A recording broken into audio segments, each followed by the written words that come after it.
Hello and welcome to एडीहॉलिक। आज हम एमटीएस एग्जाम में जो न्यूमेरिकल एबिलिटी के बेस पे जो क्वेश्चंस आए थे आज हम वो देखेंगे। तो चलिए देखते हैं फर्स्ट क्वेश्चन है, if a perimeter of a square is equal to the circumference of circle, what is the ratio of length of a diameter of circle to the length of diagonal of the square. इसमें हमें पहला condition क्या दिया, जो perimeter of square है वो किसके equal है, सर्कमफरेंस ऑफ सर्कल। तो चलिए पहले लिखते हैं पेरीमीटर ऑफ स्क्वायर का formula. Perimeter of square is equal to क्या होता है, 4 इंटू साइड, है ना।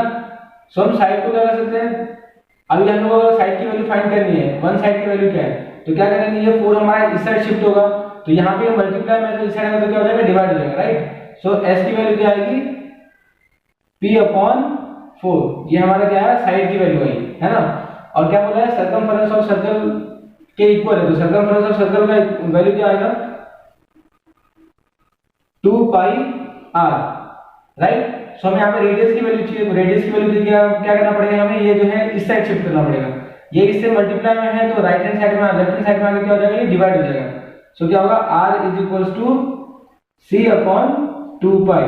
यहाँ पे p क्या है, पैरामीटर, और यहाँ पे c क्या है, सर्कमफरेंस, ठीक है। तो हमें रेडियस की वैल्यू मिल गई और साइड की वैल्यू मिल गई, और हमें एक कंडीशन क्या दिया है कि perimeter of square is equal to circumference of circle. ये तीन चीज आपको याद रखनी है, 1 2 एंड 3, ओके। अब देखते हैं इसमें क्या बोला है हमें, the ratio of length of diameter of circle to the length of diagonal of a square. So अभी length of diameter of circle क्या होगा, डायमीटर क्या होता है, 2r होता है ना। इस टू क्या बोला है हमें, length of diagonal of a square, और डायगोनल ऑफ अ स्क्वायर का वैल्यू क्या होता है, s into root 2, right. Side into root 2 क्या होता है, डायगोनल होता है, एंड 2r क्या होता है, डायमीटर होता है सर्कल का। सो अब अगर इसको हम लोग को इस फॉर्म में लिखना पड़ेगा, मतलब रेशियो के फॉर्म में, तो हम इसको ऐसे लिख सकते हैं, 2r divide by s into root 2, है ना। सो अब क्या करेंगे, r की वैल्यू और s की वैल्यू में पुट करेंगे यहाँ पे जो दिया हुआ है। सो हमें यहाँ पे क्या किया, s की वैल्यू में क्या फाइंड किया है, 2 into c upon 2 pi, and s की वैल्यू में क्या फाइंड की है, s की वैल्यू में फाइंड किया है p अपॉन 4। सो क्या आएगा, p upon 4 multiply by root 2।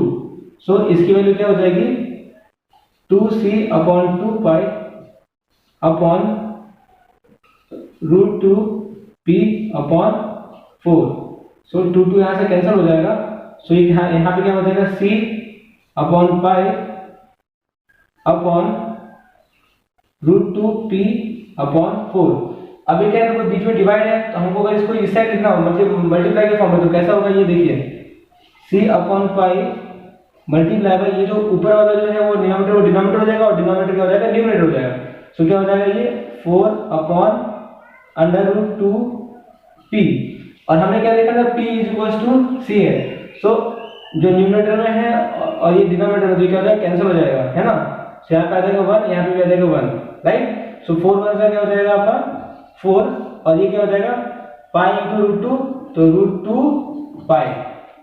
सो आपकी वैल्यू क्या है अभी, 4 अपॉन रूट 2 पाई। आपको पता है 4 को हम कैसे लिख सकते हैं, देखिए आपको, 4 is equals to 2 into 2, right. अगर 4 इज इक्वल्स टू 2 इंटू 2 है तो इसको और कैसे लिख सकते हैं, तो 2 into under root 2 into under root 2, right. ये जो वैल्यू है वो 4 की ही वैल्यू है। सो हम इसको पुट करते हैं यहाँ पे, तो क्या हो जाएगा, 2 into under root 2 into under root 2 upon root 2 pi, right. So under root 2 get cancel, तो आपको ऊपर न्यूमरेटर में क्या वैल्यू आई, 2 root 2 upon pi, right. So आपको क्या बोला है, the diameter of circle to the length of a diagonal of a square.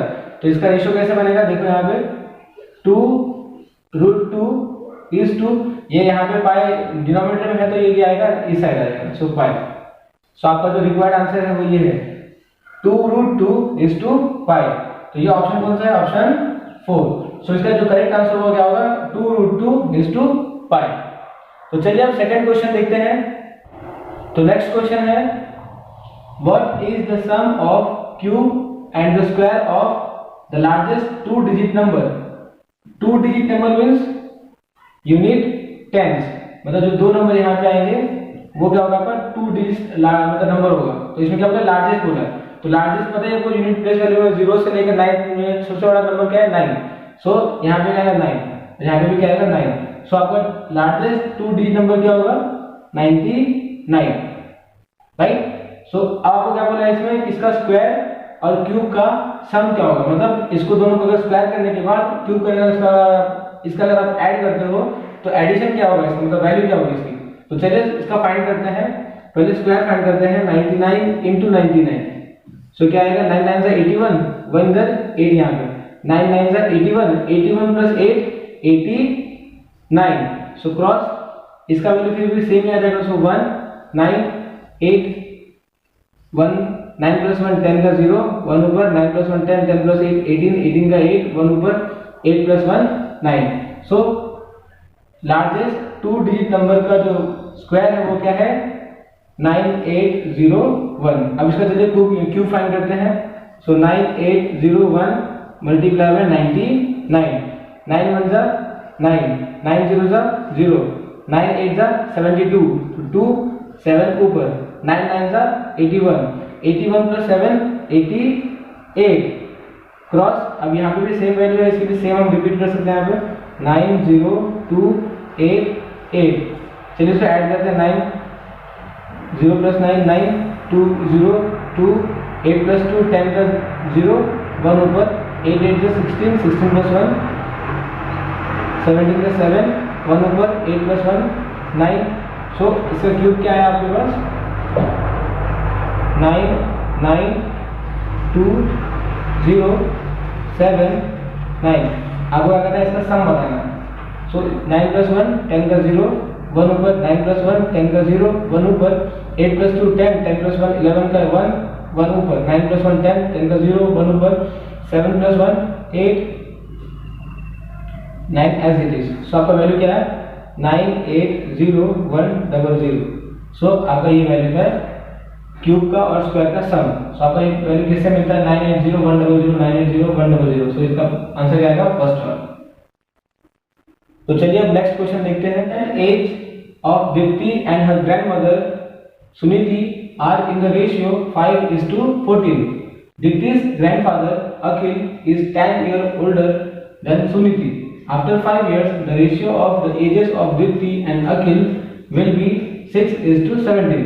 What is the present age of Dipti? So इस क्वेश्चन में क्या किया आपको तीन कंडीशंस दिए गए कि पहले तो प्रेजेंट एज बताया है दीप्ति और ग्रैंडमदर का रेशियो क्या दिया 5:14। सेकंड क्या बोला है कि जो दीप्ति के जो ग्रैंडफादर हैं अखिल वो कितने 10 इयर्स बड़े हैं किससे सुनीति से जो उनकी ग्रैंडमदर है। सो और थर्ड कंडीशन क्या दी है आफ्टर 5 इयर्स मतलब 5 साल के बाद जो दीप्ति का और उनके ग्रैंडफादर अखिल का जो रेशियो होगा एजेस का होगा 6:17 का होगा। इसमें तीन कंडीशन दिया है। सो आप इसको कैसे कर सकते हो। फर्स्ट कंडीशन जो दिया क्या दिया मतलब दीप्ति का और सुनीति का जो रेशियो दिया वो क्या दिया 5:14 कर दिया है ना। सो आप इस क्वेश्चन को डायरेक्टली जो है ना ऑप्शन से भी सॉल्व कर सकते हो। कैसे तो कैसे सॉल्व करना है वो मैं वो दिखाता हूँ। दीप्ति और इस क्या है दीप्ति और सुनीति का रेशियो दिया है प्रेजेंट एज। तो प्रेजेंट एज और क्वेश्चन में क्या पूछा what is the present age of Deepti. So जो रेशियो क्या है 5:14 है राइट। तो प्रेजेंट एज में समझो फर्स्ट ऑप्शन है दोनों 25। सो 25 लाने के लिए हमें क्या करना पड़ेगा इज इक्वल्स टू 25 अपॉन यहाँ पे क्या है हम लोग को दीप्ति का प्रेजेंट एज फाइंड करना है और ऑप्शन में जो पहला ऑप्शन दिया वो कहते हैं 25 इयर्स दिया राइट। सो 25 लाने के लिए हमें कितना मल्टीप्लाई करना पड़ेगा मल्टीप्लाई बाय 5 5 25 राइट।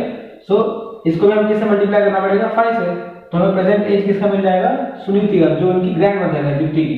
तो चलिए मल्टीप्लाई करके देखते हैं कितना आता है 5 4 जा 20 20 का 0 2 ऊपर 5 1 जा 5 5 + 2 70।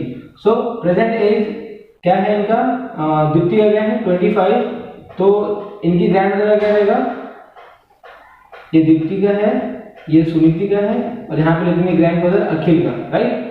अगर इनका 25 इयर्स है तो इनकी ग्रैंडमदर का जो सुनीति नाम है उनका क्या रहेगा एज 70 रहेगा।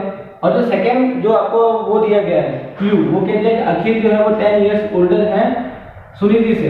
तो ये 10 इयर्स ओल्डर है प्रेजेंट एज का 70 + 10 80 ईयर्स। सो 80 ईयर्स में क्या होगा प्रेजेंट एज। अब क्या बोला है इसमें आफ्टर 5 ईयर्स, देखो आफ्टर 5 ईयर्स बोला है राइट। तो 5 साल के बाद इनका जो रेशियो होगा क्या होगा 6:17।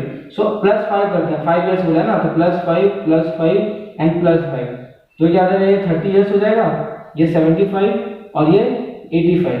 तो इसमें किसका रेशियो बताया दीप्ति एंड अखिल का, मतलब इसका और इसका रेशियो अगर ये हमारा आता है ऑप्शन से सॉल्व करने के बाद, तो हमारा पहला जो ऑप्शन है वो हमारा क्या होगा राइट होगा। तो चलिए देखते हैं 30/85, 30/85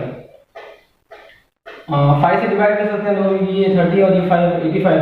सो करो 5 6 जा 30 एंड 5 1 जा एंड 5 7 जा।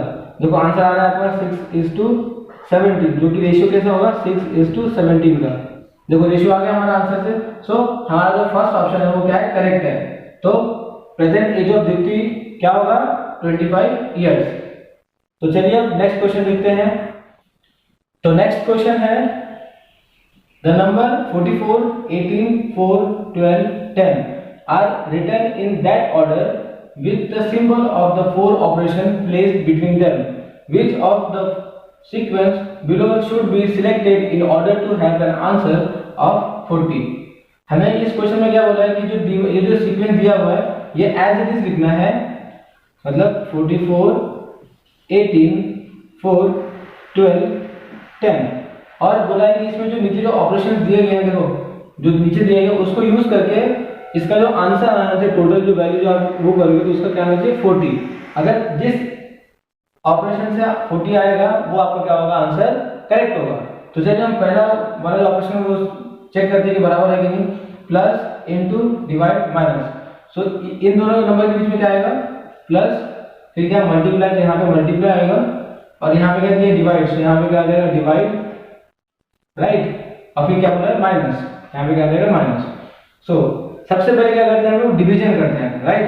सो क्या होगा 44 plus 18 multiply bye 4 divide by 12 बोला है। सो कैसा आएगा यहाँ पे आ जाएगा 12 फिर माइनस 10 इज इक्वल्स टू 40। तो कैसा हो जाएगा 4 1 जा 4 3 जा। सो कैसा आ गया यहाँ पे नीचे 3 आ गया है ना। 44 plus 18 multiply by 1 divide by 3 minus 10 is equals to 40। Second क्या करते हैं हम लोग मल्टीप्लाई करते हैं, तो इसको मल्टीप्लाई करो 1 8 जा 18, तो यहाँ पे 18 हो गया। सो यहाँ पे 3 से कट सकता है, 3 1 जा 3 6 जा, सो यहाँ पे क्या आ गया 6। सो यहाँ पे क्या हो जाएगा 44 plus 6 minus 10 is equals to 40।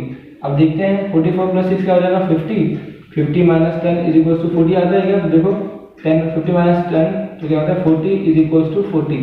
सो हमारा पहले ऑपरेशन जो दिया है ऑप्शन में उससे हमारा क्या हो रहा है आंसर आ रहा है 40। सो ये जो पहला जो सिंबॉलिक ऑपरेशन है वो क्या हमारा करेक्ट है। सो चलिए अब नेक्स्ट क्वेश्चन देखते हैं। तो नेक्स्ट क्वेश्चन है selling an item for ₹387 Sunil made a loss of 10%। At what price should Sunil sell the item to make profit of 20%? So अगर 387 रुपीस में वो सेल करता है सुनील कोई आइटम को, तो उसको 10% का लॉस होता है। चलिए हम पहले 10% फाइंड करते हैं इसका।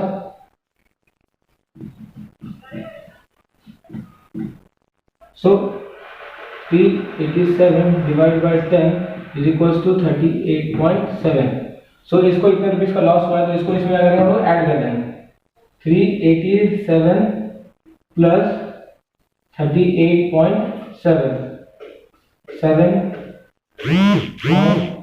7 प्लस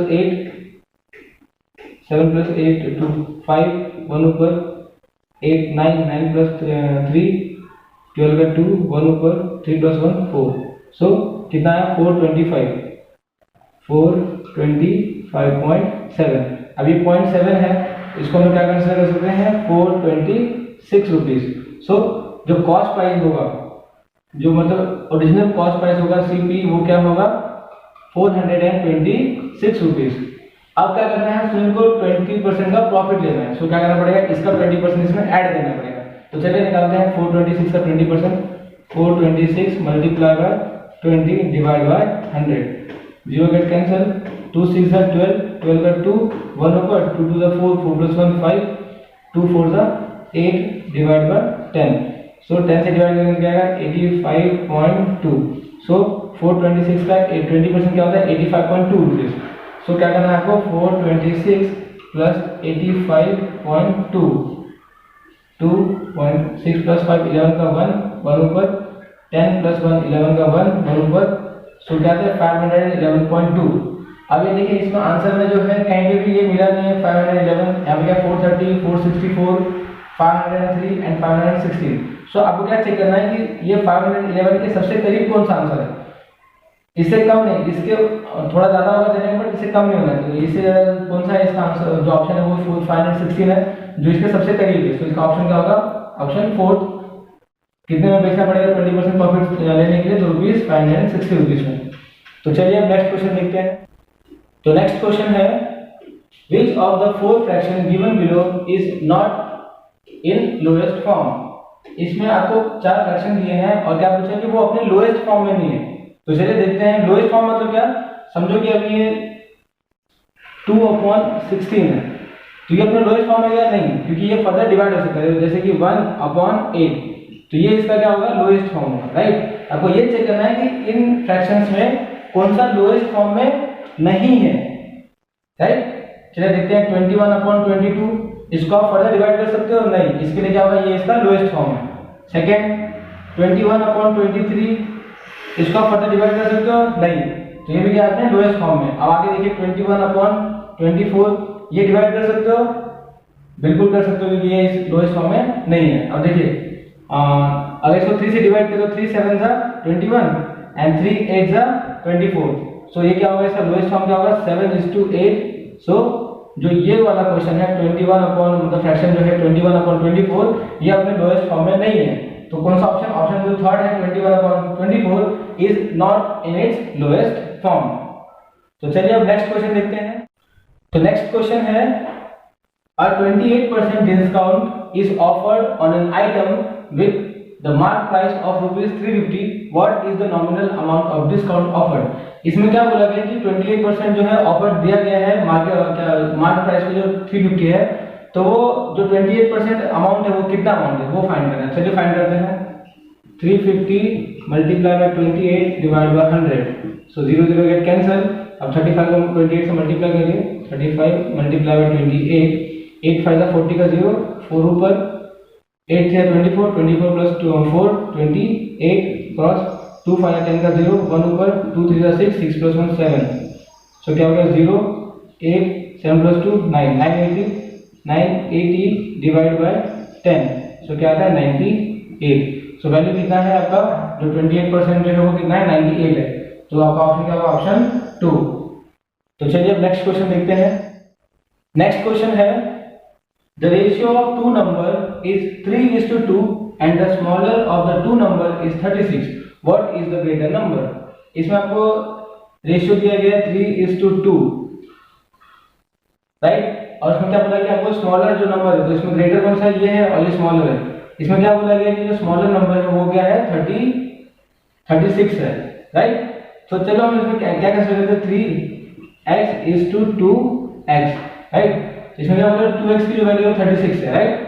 सो क्योंकि स्मॉलर नंबर ये होगा 2x, तो 2x = 36, therefore x = 36 divide by 2, 2 1 जा 2 1 जा 2, 2 8 जा 16, सो x की वैल्यू क्या आई 18। अब 18 को 3 से मल्टीप्लाई कर दो, 18 × 3, 8 से 24 को 4, 2 ऊपर, 8 3 1 3 3 प्लस 2 5 54। सो आपका जो आंसर है क्या है, ग्रेटेस्ट जो नंबर है ग्रेटर नंबर हो गया है फर्स्ट वन 54। तो चलिए अब नेक्स्ट क्वेश्चन देखते हैं। नेक्स्ट क्वेश्चन है Shaila spend 1/6 of her income on transport, a quarter of her income on food and 1/3 on rent. She spent 2/5 of her remaining income on entertainment and saved the rest. If the data is represented using a pie chart, what will be the measure of a center sector showing the amount she saved from her income। इसमें क्या बोला है कि diagram किसमें दिया है pie chart में, तो पाई चार्ट की वैल्यू क्या होती है 360 डिग्री, ओके। एंड इसमें क्या बोला है इसने 1/6 ऑफ हर इनकम किसमें यूज करती है ट्रांसपोर्ट के लिए, प्लस वो क्वार्टर मींस क्या होगा, क्वार्टर मींस 1/4 ऑफ इनकम किसके लिए यूज करती है, फूड के लिए, प्लस 1/3 किसके लिए करती है, रेंट के लिए। सो हमें ये टोटल इनकम निकालना है, उसके बाद जो बचेगा उसमें क्या होगा 250 ये इनकम यूज करेंगे किसके लिए, एंटरटेनमेंट के लिए। तो चलिए देखते हैं पहले इसको निकालने का इसका एलसीएम लेना पड़ेगा। 6 4 3 इसका एलसीएम लेते चलिए, 2 3 जा 2 2 जा, सो 2 1 जा एंड 3 1 1। सो इसका एलसीएम क्या आएगा, 2 2 जा 4 4 से 12। सो इसका एलसीएम क्या है 12। सो 12 लाने के लिए 6 को कितना मल्टीप्लाई करेंगे 2 से, ऊपर भी जाएगा 2 आ जाएगा। सो यहाँ पे 2 प्लस 4 3 से 12 होता है, यहाँ पे भी 3 से मल्टीप्लाई होगा तो यहाँ पे क्या आ जाएगा 3 एंड 3 को 4 से मल्टीप्लाई करना पड़ेगा तो ऊपर भी आ जाएगा 4 प्लस 4 3 प्लस 4 7 7 प्लस 2 9। सो 9/12 जो वैल्यू है वो क्या करते हैं, ये इन तीन कामों के लिए यूज करती है कौन, छैला। सो हमें क्या करना पड़ेगा, इसको मल्टीप्लाई में 360 करोगे आपको इसकी वैल्यू मिल जाएगी, है ना। सो 12 1 जा 12 3 जा 36 एंड ये 0 यहाँ पे 30। सो 9 into 30, सो क्या है 9 0 9 3 27। सो 270 डिग्री है इसका वैल्यू जो इसने यूज किया, और टोटल वैल्यू में गया 360 से 270 माइनस करो तो कितना वैल्यू बचता है 90। और जो 90 जो बचा हुआ है उसमें से जो 2/5 वैल्यू है वो किसके लिए यूज करते हैं, एंटरटेनमेंट के लिए। तो 90 का 2/5 निकालते चलिए, 2/5 ऑफ 90 5 1 जा 5 1 जा 5 5 8 जा 40। सो क्या आएगा 18 मल्टीप्लाई बाय 2 2 8 जा 16 जा 6 1 ऊपर 2 1 जा 2 2 प्लस 1 3। सो 36 डिग्री जो है वो किसके लिए यूज करती है, एंटरटेनमेंट के लिए। और जो रिमेनिंग बचा है वो क्या है, इसका सेविंग है। तो चलिए सेविंग फाइंड करते हैं रिमेनिंग। सो 90 में से कितना चला गया 36 डिग्री, है ना। सो क्या होगा 9 8 हो जाएगा और यहाँ पे हो जाएगा 10 10 minus 6 4 and 8 minus 3 5। So 54 degree जो है इसका क्या है, पाई चार्ट में जब हम करेंगे तो 54 डिग्री क्या होगा, इसका सेविंग होगा किसका, शैला का। सो ये क्या होगा, ऑप्शन सी हो जाएगा 54 डिग्री। तो चलिए अब नेक्स्ट क्वेश्चन देखते हैं। तो चलिए अब न्यूमेरिकल एबिलिटी का लास्ट क्वेश्चन देखते हैं। Ritam can do 15% of work in 12 days while Brick can do 10% of work in 6 days if they work together on which day they complete the entire work। इसमें क्या बताया है कि रितम जो है वो 15% वर्क 12 दिन में कर सकता है और ब्रिक जो है वो 10% वर्क 6 दिन में कर सकता है। सो अगर ये दोनों जब साथ में काम करेंगे तो टोटल काम कौन से दिन खत्म होगा, कौन से दिन, टोटल नंबर ऑफ डेज नहीं पूछा है, कौन सा दिन होगा वो लास्ट डे जिस दिन उसका काम खत्म होगा। तो चलिए अब देखते हैं इसका। इसमें क्या किया 15% वर्क दिया तो 15% इज इक्वल्स टू 12 डेज, है ना। हमें 100% डेज निकालने के लिए 100% वर्क करेंगे, इसमें कितना मिलेगा हम वो पहले फाइंड करते हैं, देखते हैं। 15/100 इज इक्वल्स टू 12, 100 इस आएगा क्या हो जाएगा ये 15 इज इक्वल्स टू 12। सो यहाँ पे क्या अगर हम इसको 15 में से लेंगे तो डिवाइड हो जाएगा। तो चलिए देखते हैं 1 इज इक्वल्स टू, और यहाँ पे 1 हो जाएगा इज इक्वल्स टू 12 100/15 3 से डिवाइड करो 3 5 जा 15 एंड 3 4 जा 12 एंड 00 5 से 5 1 जा 5 8 जा 40 एंड ये 0 80। सो यहाँ पे क्या है ये 80, इसको लेंगे 80 डेज, राइट। किसको, रिदम को 100% वर्क करने के लिए। और निकालते हैं इसका ब्रिक का। ब्रिक क्या करेगा 6 डे में 10% वर्क करेगा। सो 10/100 इज इक्वल्स टू 6। सो ये इस साइड आएगा तो क्या हो जाएगा ये 600 हो जाएगा और ये 10 यहाँ पे था, ये 10 इस साइड आएगा तो डिवाइड होकर क्या हो जाएगा इज इक्वल्स टू 600/10। सो इसको लगेंगे 60 डेज, इसको लगेंगे 80 डेज 100% काम करने के लिए। सो चलिए इनका एफिशिएंसी निकालते हैं। ये क्या है 80 और यहाँ पे है 60, राइट। इनका एफिशिएंसी निकालने के लिए पहले इनका एलसीएम लेना पड़ेगा। तो एलसीएम लेते हैं इसका 80 एंड 60 का, ये कम करते हैं 2 से 40 30 20 15 10 5 5 1 जा 3 जा एंड 3 1 जा। इसका क्या है 2 2 जा 4 4 2 जा 8 8 2 जा 16 16 into 5 6 5 30 का 0 3 पर 5 1 जा 5 5 plus 3 8 and 80 into 3 into 3 3 0 80 24। सो इसका टोटल वर्क क्या है 240। अब 240 आ रहा है तो इनका एफिशिएंसी क्या करेंगे हम लोग, 240 डिवाइड बाय 80, 0 0 8 कैंसिल, 8 1 सा 8 3 24, इसका एफिशिएंसी 3 का, और इसका क्या 60, सो 240 डिवाइड बाय 60, 0 0 8 कैंसिल, 6 1 सा 6 4 सा 24, इसका एफिशिएंसी 4 का। इनका एफिशिएंसी ऐड करो तो कितना है, 3 + 4 7, सो क्या करना है आपको, 240 जो है 240 डिवाइड बाय 7 करना है। तो चलिए देखते हैं, 240 डिवाइड बाय 7, 7 3 सा 21 माइनस यहाँ पे बचा 330, सो यहाँ पे क्या आएगा, 7 4 सा 28 माइनस यहाँ पे 2, मतलब क्या होगा 34th डे में क्या होगा, सारा काम खत्म हो जाएगा बट ये 2 काम बचेगा, मतलब ये 2 काम किस दिन जाएगा, 35th डे में जाएगा, राइट। सो क्या होगा 35th डे में क्या होगा, पूरा काम खत्म होगा हमारा, क्योंकि 34th डे तो पूरा कंप्लीट लग गया हमारा, बट हमारा 2 जो है यहाँ पे 2 जो रिमाइंडर है, ये हमारा 2 काम बचा हुआ है, तो ये किस दिन होगा, 35th डे में होगा, राइट। सो हमारा आंसर क्या आएगा, 35th डे। यहाँ पे लिखा है ना, which day they complete the entire work, तो एंटायर वर्क जो कंप्लीट होगा कब होगा, ये 34th लगने के बाद क्या होगा, 2 वर्क रह गए, तो ये 2 वर्क कब करेंगे ये लोग, 35th डे में करेंगे, इसके लिए हमारा आंसर क्या आएगा, 35th डे। होप कि आपको ये न्यूमेरिकल एबिलिटी जो है अच्छे से समझ में आया होगा। Thanks for watching.